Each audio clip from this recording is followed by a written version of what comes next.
Yes, sir. It is time for a little hijinks. You know, Joe Schad's always involved in hijinks. So it's only apropos that a sports bar by the name of Hijinks Sports Grill would be the proud sponsor of Joe Schad. And so now we have Joe Schad on the phone with our hijinkssportsgrill.com Miami Dolphins report. Mr. Schad, good evening, shall I say now at this point. How you doing, my friend? What's up, Big O? Doing well. Dolphins off to a good start, 20-7. Pretty much what I anticipated. Not a lot of surprises. This is about how I expected it to play out today. Yeah, and it's you watch around the league, there's a lot of sloppy play. And I asked Cam this. One of the things that I've noticed from the Dolphins from the get-go with Mike McDaniel, for a young coach with a new staff, his teams have been well prepared for practices, for preseason games. And in today, they went up against the GOAT, and his team was better prepared than the GOAT's team. So one of the things I like is the consistency I've seen from Mike McDaniel overall, that his teams have not seemed overwhelmed at all. And Joe, I'm tired of watching your reports the last couple of years when they go practice against that team or this team. And what are you writing, Joe? How they got manhandled, how they got used and abused and all that stuff. That has not been the tone at all throughout the entire offseason and today.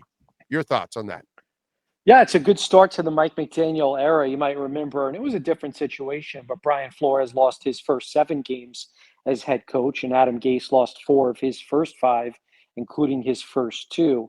McDaniel obviously better positioned than either of those coaches, even though the Dolphins did make the playoffs in Adam Gase's first season.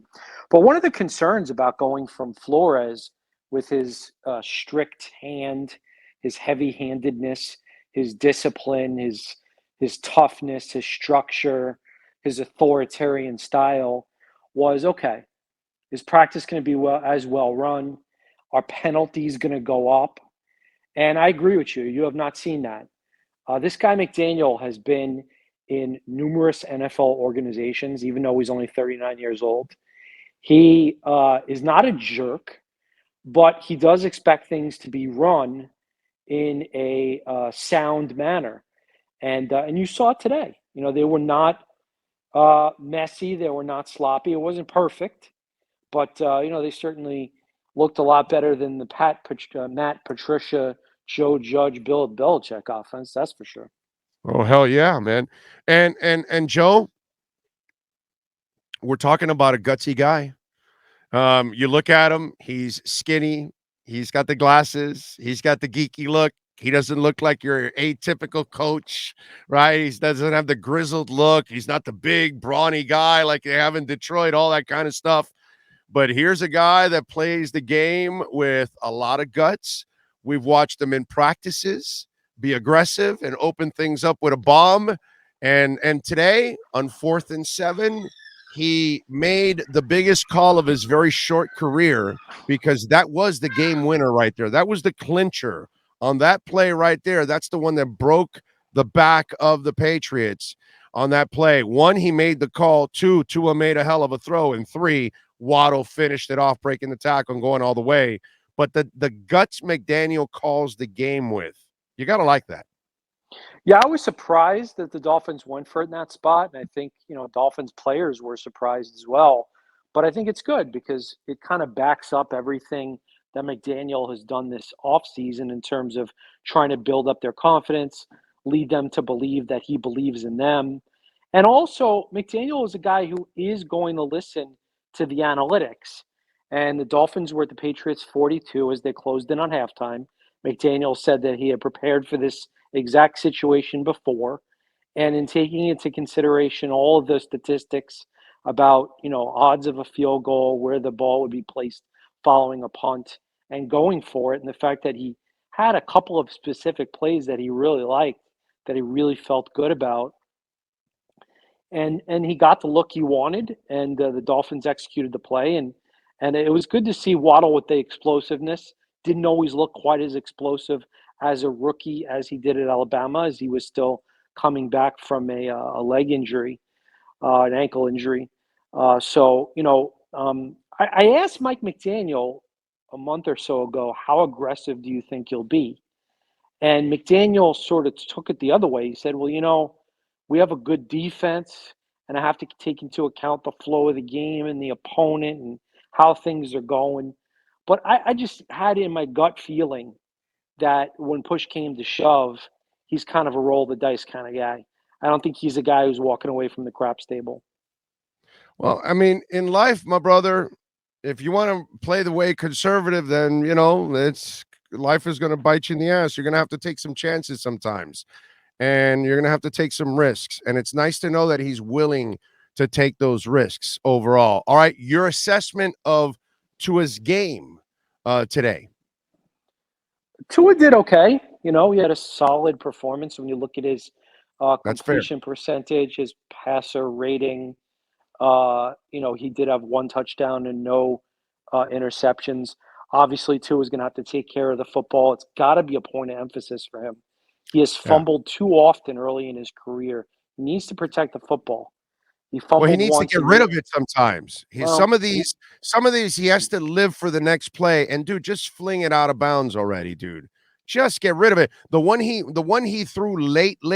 Dude, he waited till he ran towards the end of the sideline, and that's how he gets injured. That's how he's gotten into the Saban talked about it many times that he's hanging onto the ball, trying to make a play. And the Judon one in the middle, I don't blame him at all for that one, because if you look at it from the quarterback's angle, Judon came up behind the line of scrimmage. He didn't really see him until he turned the corner and popped up the middle, and the offensive lineman couldn't get to him, and he was right on Tua right there.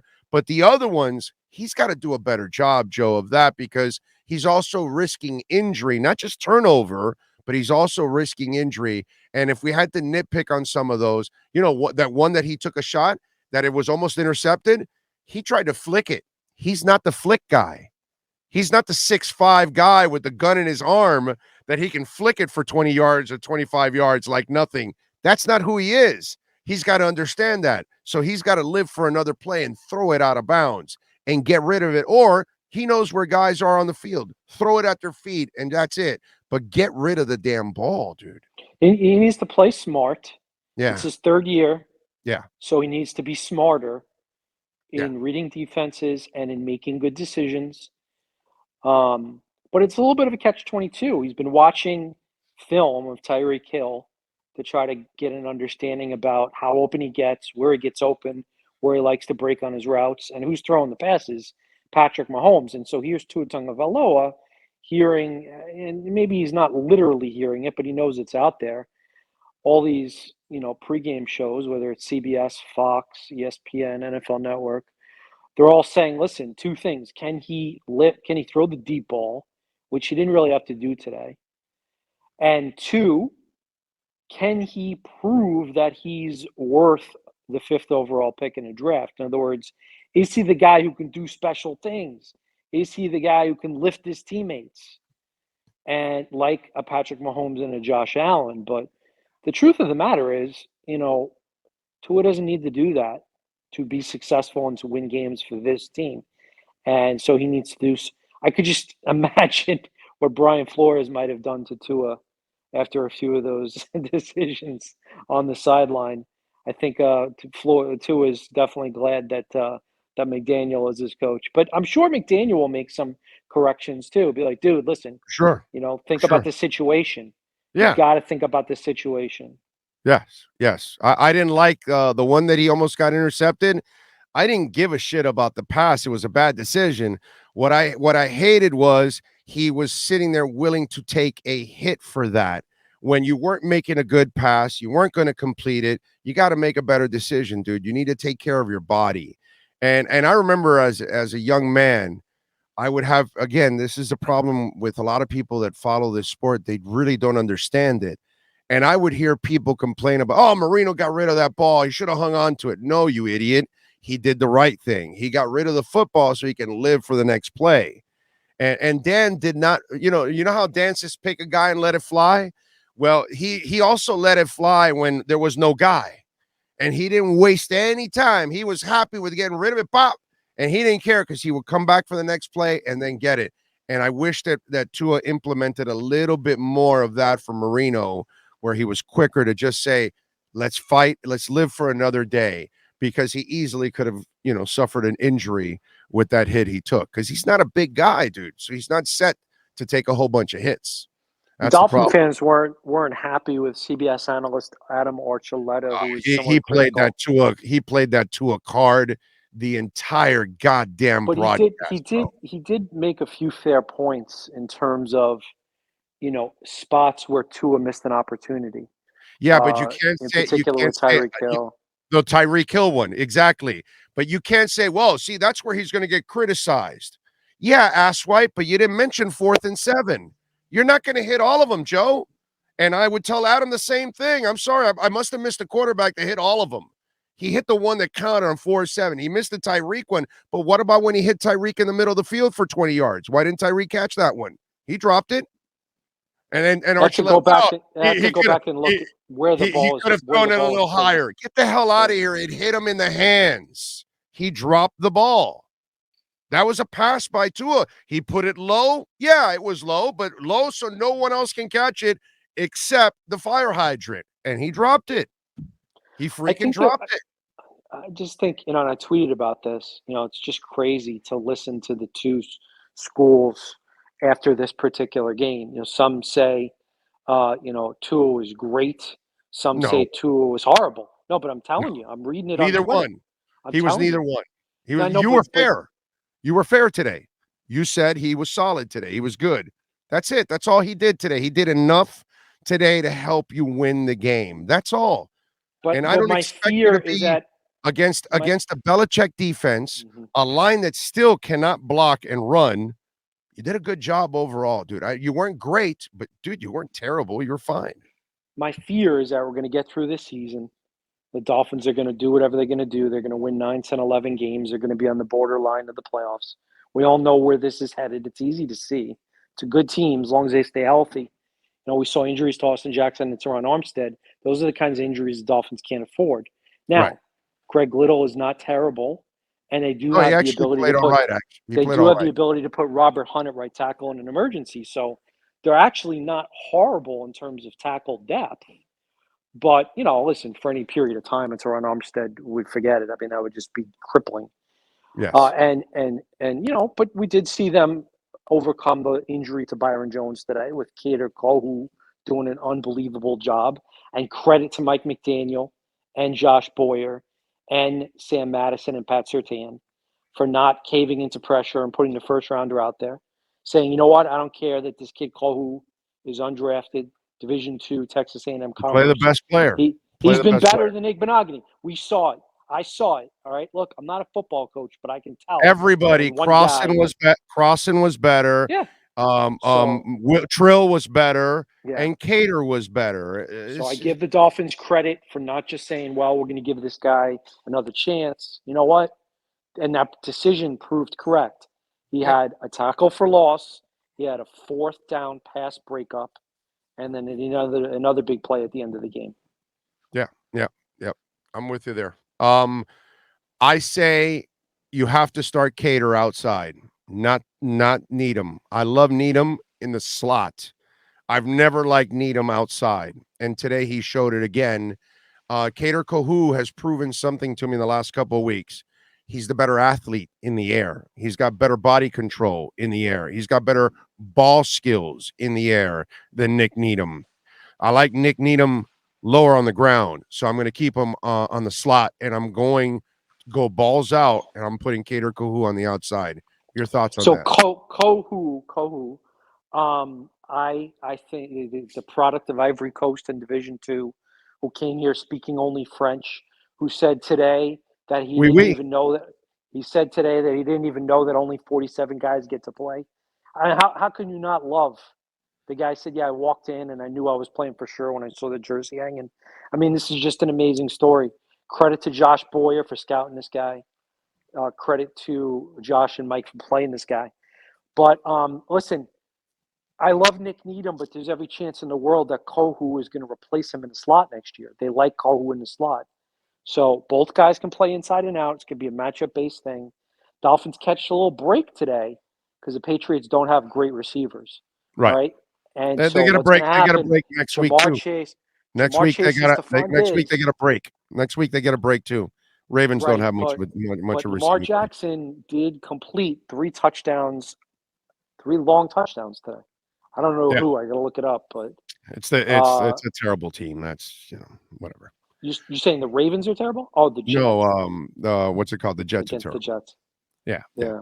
Yeah. Miami will zero blitz his ass, and he won't figure it out like he didn't last time, and he'll be done.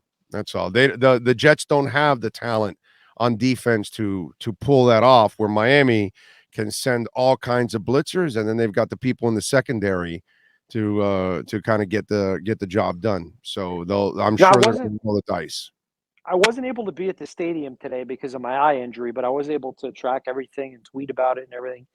And I saw Clay Ferraro had the video of Tyreek Hill talking about Mike McDaniel's decision to go for a fourth. Did you see the quote? Yeah, I saw it. He's got big balls. He's Uh, going to need a wheelbarrow to wheel him McDaniel's around. gonna need a wheelbarrow for his nuts. Can I just tell you how much more fun it is to cover the Miami Dolphins with Tyreek Hill talking about Mike McDaniel's nuts, and to see Mike McDaniel, I don't know if you noticed this, coming off the field at Hard Rock Stadium, fist pumping the Dolphins mascot. Okay. This is, and before the game, you have Javon Holland, and Jalen Waddle literally doing a dance in the tunnel. Okay. You want to talk about a different They're having vibe, fun, a man. different tone, a different Yeah, culture. And when you watched Bill Belichick's post-game press conference, which I did, I we did. thought, We we we we played it for everybody. SOB. What a miserable SOB. I don't care how many rings he's got. Okay, what a terrible assignment that would be to cover that guy. All right. Yes, the Patriot way they win, but everybody's miserable. All right. You got Matt Patricia, the offensive coordinator, who when he was in Detroit made his players practice in the snow. Okay. Then I you know. have this guy Belichick. His players are not happy with him. They bring him down to Palm Beach and practice in the heat. Yeah. All right. Okay. I mean, how stupid. And I hate to say that Hey, about a legend. Hey Joe, I hear next year Belichick is going to come down for the entire summer leading up to the opener, and so he'll have the entire summer and all of training camp here in South Florida so he can get acclimated. Really, Joe, I said it. I really gave away. The only person that scored out of the Patriots was Kraft because he was at an Asian day spa every single day. So he's the only one flying back with a big old smile after hanging around down here for a couple of days. Oh man, did you see? You follow me on Twitter, right? I had a Yeah. pretty good zinger. As soon as the game was over, I tweeted, "This guy, let's say, did pretty well. 240 or some odd. Next year, Patriots fly to Palm Beach on Monday." I thought that was Right. pretty good. See, Right. yeah, Exactly. but if you had it too, I guess it wasn't that smart. Yeah, I had it. I had it that they would be here all summer. So yeah, next year they'd be here all Dolphins have the summer. Patriots number. Tide is turned. Patriots dynasty is dead. It's over. You're going to see Tom Brady retire at the end of the season, and I think you're going to see Bill Belichick retire. I think this is it. I think it's over. All you want. He is the Patriot killer, bro. 4-0. 4-0. The Patriot killer. Tua Tagovailoa. Freaking love it. Love it. You got to All get right. these Dolphin fans off my back on Twitter. I tweeted all these nice things about Tua, and they still criticize me. What's the problem here, Big Because Al? they're remembering the negativity from last year that you weren't believing. Oh, okay. Oh, okay. So and we're Did you all see my prediction? I predicted Tua you will did. be in the top You did. 12 in the You did. NFL and passer rating, make a leap of more than 8 points. Right? He's Did won. you He's see those won you. tweets? He's winning you a little bit over. He's almost getting to like a B on your grading scale. He's still kind of a C. Yeah, I mean, he was like But a yeah, C I get plus it. today. I mean, Huh? he was a C plus. He was a C plus today. Yeah, I get it. He wasn't great today. So you And agree? yeah, dude, Okay. you're not playing a shitty defense, bro. You're playing a good defense. Your offensive line is not that good. You had no running game whatsoever. I thought he did a pretty decent job overall. He wasn't great, but he wasn't terrible. And he made the money throw of the game on 4th and 7. What more do you Did want from enough. the kid? Yeah. Did enough to win. Did enough to Exactly. win. Yes. Puts the Dolphins in a position to finish, the first quarter of the season 2-2, which is all you could ask for. You just got to win one of the next three. Anything beyond that is gravy. Listen, anybody want to complain about Tua? You want to be Tua or you want to be Mac Jones? What do you want to do? Or Daniel Jones. Or Daniel? Well, yeah. I never had hope for Dan. I was never a Daniel Jones guy, so I can't ride that now because I've ridden it from day one that I never thought he was going to be a guy. Anyway, I watched him at the Senior Bowl, but then again, I've watched so many that I didn't think was going to make it. Josh Allen was one of those because he was spraying it all over the place. He couldn't hit anything at the Senior Bowl, and I was like, wow, this guy's terrible. He might have a gun, but God, he is terrible. You know what I mean? So you never know. But yeah, I've never been a Daniels guy. I just never thought. And last thing, the Yes. 49ers lost. So not only the Dolphins 1-0, but they currently hold the third pick in the next NFL draft because they have That's the right. 49ers. They have the 49ers pick. So That's right. root That's right. against Trey Lance and Mike McDaniel's former team. Let's hope that the absence of Mike McDaniel will be devastating to the 49ers' chances. Well, hey, look, Lance was 13 of 28 for 164 yards and an interception. And he was their leading rusher at 13 for 54. Good luck. You lost to the Garoppolo is going to be the Ryan Fitzpatrick, where they go to Garoppolo and he's going to win games, and then they're not going to be able to go back. It's so obvious. You're going to see it happen. By the way, Tua throws 270 yards and a touchdown in a win, and Justin Fields goes 8 of 17 for 121 yards, 2 touchdowns, and an interception. So, again, I wouldn't feel great about Justin Fields. I'm just saying there's plenty of other quarterbacks I can pick on around the league. If you think Tua played bad, I can pick a whole bunch of other guys that played a hell of a lot worse than Tua. That's my point. That's why I say you want to be Tua, you want to be Mac Jones, because he outplayed Mac Jones too. You know what I mean? It's just, to complain about Tua is just absolutely nuts. All right, so what are you working on in the Palm Beach Post so the Dolphin Nation can check you out? Well, what you're going to be able to read pretty quickly is Eric Wallace and his 5 instant takeaways. You're going to read our Hal Habib with his take on Mike McDaniel's coaching debut. I'm sure he'll talk about the whole big balls thing. And you're going to read Tom D'Angelo on Tua Tagovailoa's day. We're going to get his take. And then I'm going to reset tomorrow and kind of regather my thoughts. I'm going to kind of ease my way back into the writing. It's kind of hard on my eyes. But we're going to heal up, and I'll be back hopefully around the time Byron Jones is full-time, week 5. Okay. All right. Beautiful thing, my brother. I appreciate you immensely, as always. Feel better, and we'll catch up later on in the week, man. Thank you. Thanks, Big O. Good to see you, bud. You got it. There you go. The great Joe Schad, baby, with our Hijinks sportsgrill.com Miami Dolphins report. They are in Boca. They are a terrific place. Go check them out, Hijinks. Excellent, excellent place. All right.